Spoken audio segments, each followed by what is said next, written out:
शिवसेनेचे संस्थापक हिंदू हृदय सम्राट बाळासाहेब ठाकरेंनी एका सभेत अप्रत्यक्षपणे राज ठाकरेंवर बोलताना ते म्हणाले होते, मी आता पहिल्यासारखं भाषण करत नाही. लोक म्हणतात की माझ्या भाषणाची स्टाईल कोणीतरी चोरली आहे. मला माहिती आहे स्टाईल कोणी चोरली ती. यावेळी बाळासाहेबांचा रोख होता मनसे अध्यक्ष राज ठाकरे यांच्याकडे. आज स्वतःचा पक्ष स्थापन करून राज ठाकरेंना 17 वर्ष पूर्ण झाली आहेत. पण त्यांना महाराष्ट्राच्या राजकारणात बाळासाहेब ठाकरे यांच्या शिवसेनेप्रमाणे शीर्षस्थान मिळवता आलं नाही. बाळासाहेबांप्रमाणेच शैली, व्यंगचित्रकार आणि उत्कृष्ट वक्ता असूनही राज ठाकरेंना त्यांचा पक्ष का बांधता आला नाही? याचं कारण नेमकं काय? याचाच मागोवा काही घटनांच्या आधारे आज आपण घेणार आहोत. नमस्कार, मी सुप्रीम मस्कर आणि कॅमेऱ्यावर आहेत अविनाश सूर्यवंशी.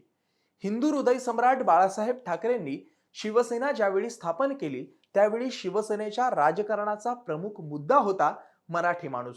त्यानंतर बाळासाहेबांनी आपल्या पक्षाची कूच हिंदुत्वाच्या दिशेनं केली. शिवसेनेतील उद्धव ठाकरेंच्या वाढत असलेल्या प्रभावामुळे राज ठाकरे हे पक्षातून बाहेर पडले असा आरोप अनेकदा केला जातो. काही दिवसांपूर्वी रामदास कदम यांनीही असेच वक्तव्य केलं होतं. 9 मार्च 2006 साली राज ठाकरे यांनी महाराष्ट्र नवनिर्माण सेना या नावाने पक्ष स्थापन केला. शिवसेनेप्रमाणे सुरुवातीच्या काळात राज ठाकरेंनी मराठी भाषा आणि मराठी माणसाचा मुद्दा घेऊन राजकारण केलं.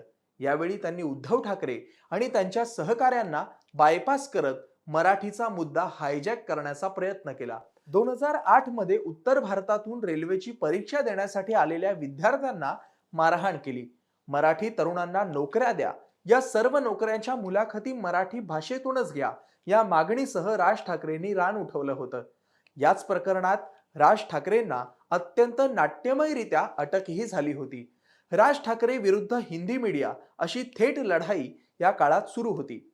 राज ठाकरेंना महाराष्ट्रातूनही मराठी तरुणांचा पाठिंबा मिळू लागला होता.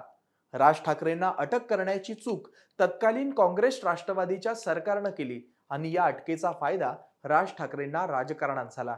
2009च्या विधानसभा निवडणुकीमध्ये राज ठाकरेंच्या मनसेचे 13 आमदार विधानसभेत निवडून आले. त्यानंतर नाशिक महापालिकेतही मनसेची सत्ता आली. मात्र या काळात राज ठाकरेंच्या पक्षाला गळती लागली. अनेक नगरसेवक त्यांची साथ सोडून सत्ताधारी पक्षात जाऊ लागले. जसे जसे राजकारण बदलत गेले तसे तसं राज ठाकरेंनी वेळोवेळी भूमिका घेतली. 2014 मध्ये तत्कालीन आघाडीच्या सरकारला धारेवर त्यांनी धरलं होतं. पंतप्रधान नरेंद्र मोदींना जाहीर सभेत पाठिंबा दर्शवला होता. राज ठाकरे गुजरात राज्याच्या विकासासंदर्भात बोलताना थकत नसत. राज ठाकरेंनी 10 उमेदवार लोकसभेच्या रिंगणात उतरवले होते. हे उमेदवार मोदींना पाठिंबा देतील असंही जाहीर केलं होतं. मात्र लोकसभा निवडणुकीसाठी भाजपाला न मागता पाठिंबा दिला आणि इथेही राज ठाकरेंचंच नुकसान झालं. ज्या भाजपाने महायुतीचे ज्या जागांवर उमेदवार दिले होते तिथं मोदींना पाठिंबा देणारे मनसेचे उमेदवार उभे करण्याचं काय कारण होतं हे अद्याप कळलेलं नाही.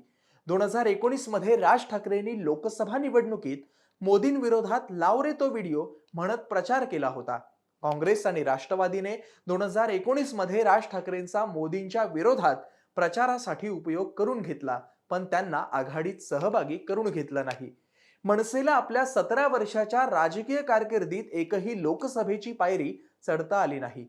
2019ला 13 आमदार निवडून आणून राजकारणात दमदार सुरुवात करणारी मनसे 2014 मध्ये आणि 2019 मध्ये अवघ्या 1 आमदार निवडून आणू शकली. राज ठाकरेंची लोकप्रियता कायम आहे का? तर त्याचं उत्तर हो असंच आहे. त्यांनी उचललेली आंदोलनं यशस्वी झाली का? तर याचं उत्तर ही हो असंच आहे. मात्र राज ठाकरेंच्या सभांना जमणारी गर्दी आणि त्यांची लोकप्रियता त्यांना मतांमध्ये परिवर्तित करता आली नाही. ही खंत स्वतः राज ठाकरे कधी कधी व्यक्त करतात. 2019च्या लोकसभा निवडणुकीमध्ये राज ठाकरेंनी शरद पवारांची गोपनीय भेट घेतल्याची बातमी होती. त्यावेळी त्यांच्यावर पवारांचा पोपट अशी टीकाही भाजपा आणि तत्कालीन शिवसेना प्रमुख उद्धव ठाकरे यांनीही केला होता. यानंतर शरद पवारांनी 2019च्या विधानसभा निवडणुकीनंतर उद्धव ठाकरे यांच्या पक्षासोबत मिळून महाराष्ट्रात सरकार स्थापन केलं. शरद पवार यांच्यासोबत गेलेल्या उद्धव ठाकरेंना हिंदुत्व सोडावं लागलं. याच हिंदुत्वावर दावा सांगण्याचा राज ठाकरेंनी प्रयत्न केला. राज ठाकरेंनी पुणे, मुंबई आणि ठाण्यात महाआरतीही केली होती. राज ठाकरे आता हिंदुत्वाच्या मुद्द्यावर आक्रमक होणार अशी चिन्ह दिसत होती. त्यांनी मशिदीच्या भोंगे उतरवले पाहिजे म्हणून आंदोलन केलं. महाराष्ट्रात काही जागी टोल नाक्यांची तोडफोड देखील केली. पण या सर्व मुद्द्यांमुळे राज ठाकरे चर्चेत राहिले. मात्र याचा फायदा त्यांना मतपेट्यातून होताना दिसेल का, हा प्रश्न आहे. आता पाहूयात नेमकी अडचण कुठे आहे. राज ठाकरेंकडे बाळा नांदगावकर, अविनाश जाधव, नितीन सरदेसाई, संदीप देशपांडे, राजू पाटील आणि दुसऱ्या पिढीतील नेतृत्व म्हणजे अमित ठाकरे इतकीच मंडळी त्यांच्या सोबत आहेत. विशेष म्हणजे हे सर्वजण फक्त मुंबई आणि ठाण्यापुरते मर्यादित आहेत. या उलट बाळासाहेब ठाकरेंनी त्या काळात महाराष्ट्र पिंजून काढला होता. त्यांच्या सभांनी मैदानाच्या मैदानं गाजवली होती. उद्धव ठाकरे असो वा राज ठाकरे या दोघांनीही मुंबई पुण्याबाहेर पक्ष संघटना मजबूतीसाठी तितकासा वेळ न देणं हे देखील या मागचं कारण असावं. कार्यकर्त्यांचा एक मोठा कॅडर उभा करण्याची गरज मनसेला आजही आहे, हे स्वतः राज ठाकरेही मान्य करतात. त्यासाठी त्यांचे प्रयत्नही सुरू आहेत. महाराष्ट्राचं राजकारण हे एका वेगळ्या वळणावर येऊन ठेपलं आहे, जिथे शरद पवारांसारख्या एकेकाळच्या दिग्गज नेत्यालाही बुचकळ्यात टाकलंय. अशातच राज ठाकरे आपली वेगळी स्पेस निर्माण करण्याचा प्रयत्न करताना दिसत आहेत. नुकतंच सुरू केलेलं टोल आंदोलन, मुंबई गोवा महामार्गावरील खड्ड्यांचं आंदोलन हे देखील याचाच एक भाग आहे. आणखीन एका आघाडीवर राज ठाकरेंचा पक्ष कमी पडतोय, ते म्हणजे महाराष्ट्रातील सोशल इंजिनिअरिंग. आज एकनाथ शिंदेची शिवसेना असो वा काँग्रेस, राष्ट्रवादी आणि भाजपाही या सर्वच पक्षांमध्ये सर्वच समाजातील आघाड्यांवर काम करणारे नेते आहेत, कार्यकर्ते आहेत. मात्र मनसेत अशा प्रकारचे कुठलेही संघटन नाही. मी जात मानणारा नेता नाही असं राज ठाकरे म्हणतात. जाता जाता एक उदाहरण ते म्हणजे ओबीसींच्या MIM या पक्षाचं घेऊयात. MIM हा महाराष्ट्राच्या बाहेरील पक्ष असूनही त्याचे महाराष्ट्रात एक खासदार आणि 2 आमदार निवडून गेले आहेत. मराठवाड्यातील काही भाग आणि विदर्भात KCR यांचं भारत राष्ट्र समिती म्हणजेच BRS आपलं पाय रोवू पाहत आहे. अरविंद केजरीवाल ही भविष्यात ताकदीने उतरण्याच्या तयारीत आहेत. या सर्व राजकारणात नव्याने निर्माण झालेली पोकळी राज ठाकरे शोधू पाहत आहेत का, हा देखील प्रश्न आहे.